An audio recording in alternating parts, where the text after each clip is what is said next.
Hello all, I am Siddharth Kaul and I welcome you to Edupedia World. If you have been following my videos, then you are already aware about programming in MATLAB. In this video series, I will be going into a little details of topics that I have already discussed. So of course, I will be starting with the MATLAB language syntax.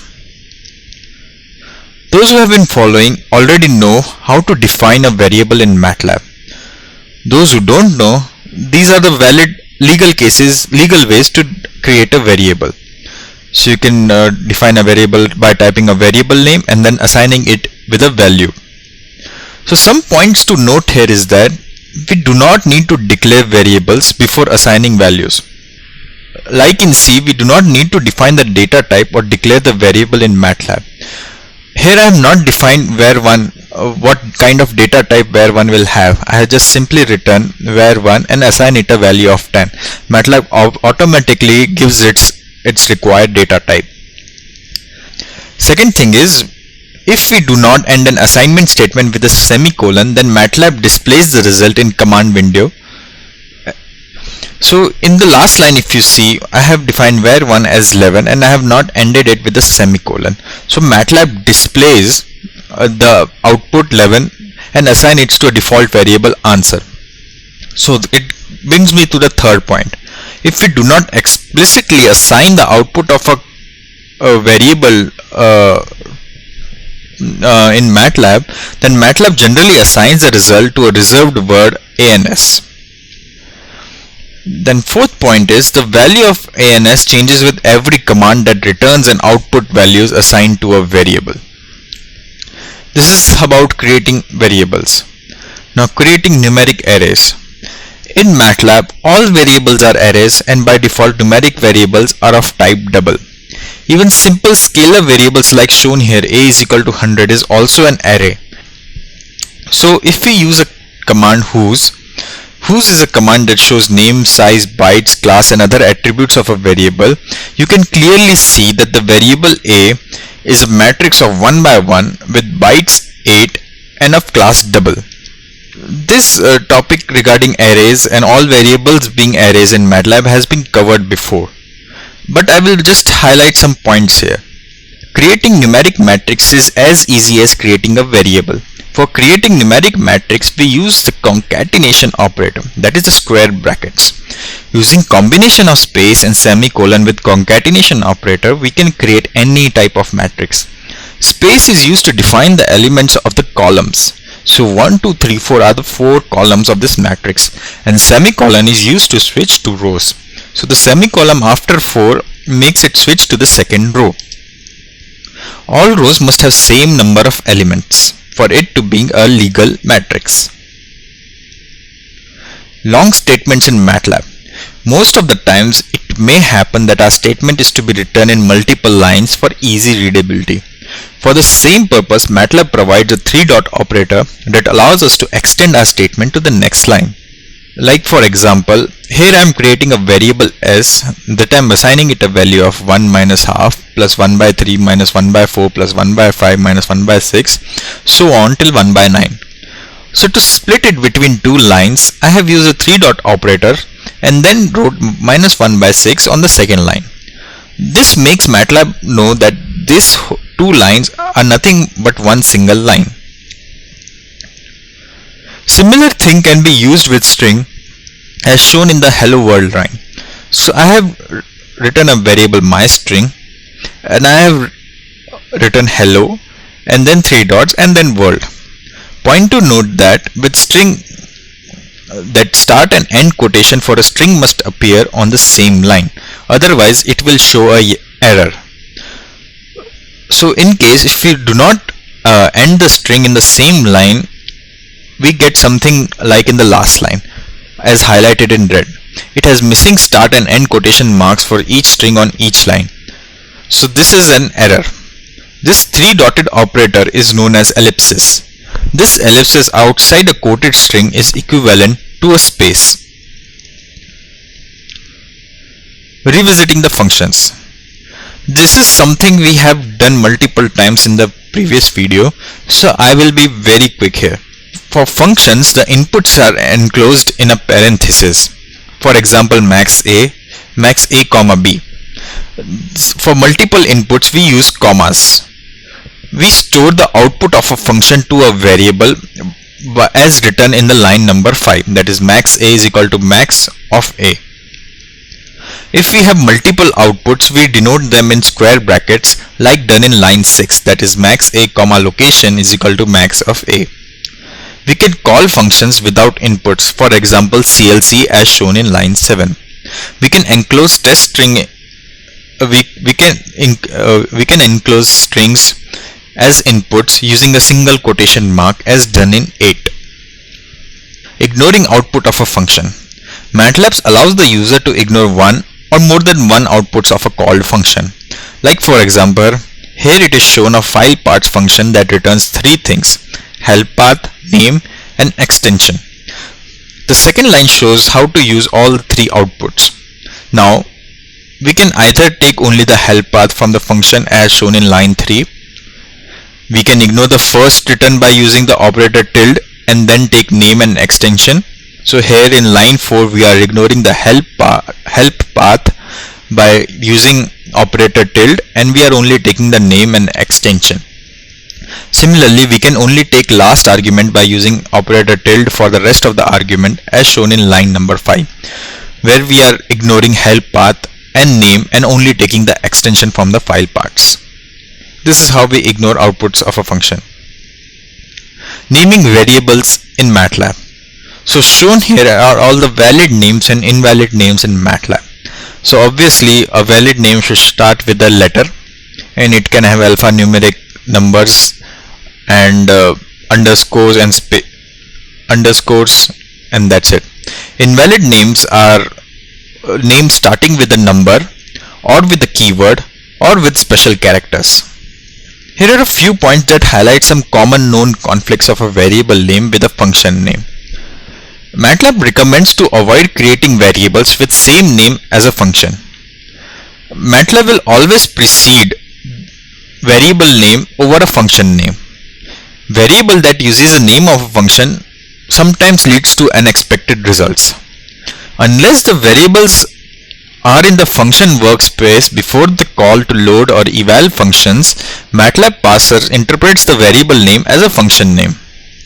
Here are a few points that need to be remembered about case and space sensitivity in MATLAB. Variable name named as a small a cannot be referred to as a capital A. It will show an error. Recommended practice is to use lowercase to name a function. Blank spaces around operators are not a necessity, but it provides a good readability. A blank spaces are delimiters in horizontal concatenation, like a is equal to 1 to 3 says that 1 to 3 are elements of rows in array A.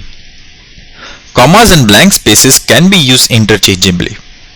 Let's take an example to properly understand the space and case sensitivity. So here in the first I have creating an array with 1 space sign space pi space 3. This is an error.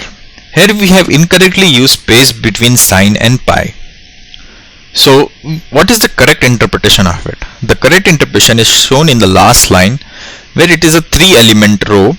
We have 1 sign pi and 3 as their elements.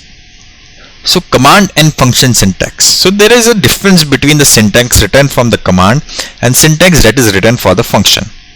As you can see, load xyz.mat is a command syntax, whereas load in the parenthesis xyz.mat is a function syntax. All functions support this standard syntax, that is the output 1, output 2, so on till output m is equal to function name input 1, input 2 till input n. So this is the standard syntax for all the functions in MATLAB. So the question comes like when to use a function in form of a function syntax and when to use it as a command syntax. So if no output is required from the function and all of the inputs are literal strings like string 1, string 2 and so on, we use a command syntax like function name input 1, input 2 till on input n. Command syntax as above uses space to separate the inputs instead of commas. For example, display function, we can write display hello world, that will be a command syntax, and we can pass this hello world in a parenthesis to make it a function syntax. So what are some correct usages? In this slide, I am going to talk about some command syntaxes and their equivalent function syntax and what is the correct way of passing the values. Here are a few examples. Open file name. So if we have to open a file name, for command syntax, we will just write open space file name, whereas the equivalent function syntax will be passing that file name as an input argument inside a parenthesis to the function open. So how can we pass a value? So passing a value will be just as simple as passing the file name argument to the open function without the quotation marks. Similarly, second example is equal AB, that verifies whether A and B are equal or not. For command syntax, it is as simple as writing is equal space A space B. For function syntax, we pass A and B as argument separated by a comma inside a quotation mark inside a parenthesis. And for passing the values, we just pass A and B as values separated by a comma. These are just few examples provided to help understand the equivalence between command and function syntax. So how MATLAB recognizes command syntax? Though it is not important to this as a user, but I am still putting this information just for knowledge, as it is useful to know how MATLAB identifies the command syntax. So consider a potentially ambiguous statement like ls space dot slash d.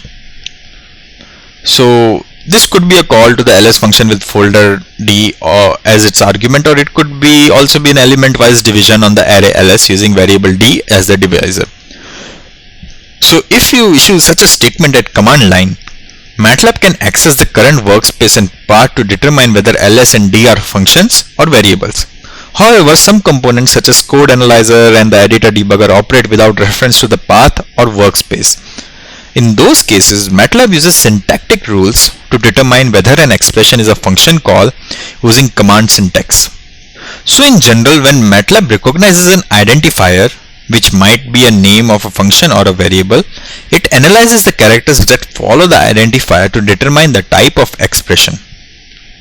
As you can see, an equal sign implies assignment. So ls equal to d is assignment to variable ls with value of d. An open parenthesis after an identifier implies a function call. So here ls open parenthesis is a function call with arguments of dot slash d. Space after an identifier but not after a potential operator implies a function call using command syntax.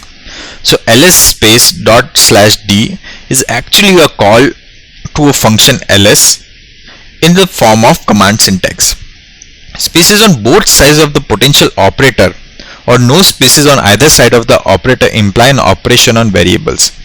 So writing ls space operator space d is equivalent to writing ls operator d without the spaces. So therefore this potentially ambiguous statement is called to the ls function using the command syntax. The best practice is to avoid defining variable names that conflict with common functions to prevent any ambiguity. Let me show you some common errors in MATLAB. MATLAB throws an error if a variable and function have been given the same name and there is insufficient information available for MATLAB to resolve the conflict. You may see an error message something like the following highlighted in red, that is error function name was previously used as variable conflicting with its use here as the name of a function or command. Here the function name is the name of the function. Certain uses of eval and load function can also result in similar conflicts between variable and function names. While working with function or variables in MATLAB, it is common to encounter this error, that is undefined function or variable x. These errors usually indicate that MATLAB cannot find a particular variable or MATLAB program file in the current directory or on the search path. The root cause is likely to be one of the following.